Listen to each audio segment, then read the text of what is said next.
Bien-aimés dans le Seigneur, Shalom. Rhapsodie des réalités du samedi 22 août 2026. Pasteur Christ partage avec nous sur le thème « Ne soyez pas sélectifs avec la vérité ». Alléluia. Le verset d'ouverture est tiré du livre de Jean, chapitre 17, verset 17. « Sanctifie-les par ta vérité. Ta parole est la vérité et gloire à Dieu. » La vérité de la parole de Dieu ne se laisse pas guider par les préférences personnelles. On n'accepte pas une partie et on n'en rejette pas une autre.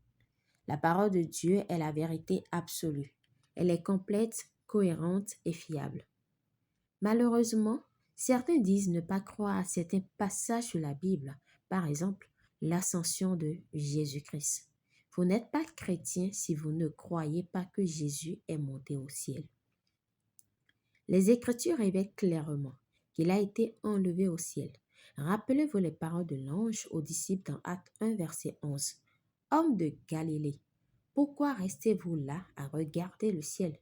Ce Jésus qui a été enlevé du milieu de vous et emporté au ciel reviendra de la même manière que vous l'avez vu monter au ciel. » Ce n'était pas un symbole, c'est un fait réel, une réalité indéniable. Le Seigneur Jésus est monté au ciel. Alléluia.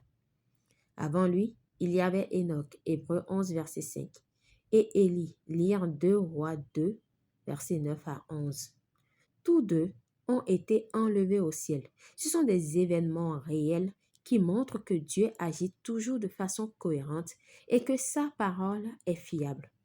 Alors, si quelqu'un remet en question un seul passage de la parole, où cela s'arrête-t-il? Si, en tant que chrétien, vous ne croyez pas que Jésus est monté au ciel, cela signifie que vous ne croyez pas non plus à l'existence du ciel. En effet, l'une des raisons pour lesquelles nous irons au ciel est ce que Jésus a dit dans sa prière au Père en Jean 17, verset 24. « Père, je veux que là où je suis, ce que tu m'as donné soit aussi avec moi. » Alléluia. Il désire que nous voyions le ciel et que nous constations la véracité de tout ce qu'il nous a révélé. Il souhaite que nous venions y participer activement et que nous revenions ensuite avec lui pour régner sur les nations pendant 1000 ans avant le jugement. Alléluia. Ainsi, les Écritures révèlent que le ciel est réel. Votre vie en Christ ne se limite pas à ce monde. Il y a un avenir avec lui. Par conséquent, croyez en la parole dans son intégralité. Ne soyez pas sélectif avec la vérité. Ne fondez pas votre foi sur des théories ou des suppositions humaines. Accueillez pleinement la parole et bâtissez votre vie sur l'ensemble du message de la vérité divine. Gloire à Dieu. Alléluia. Confession. Seigneur, ta parole est complète et parfaite, absolument fiable, et ma vie est bâtie et établie sur l'ensemble de tes enseignements. Je marche dans la lumière de tout ce que tu as révélé dans ta parole.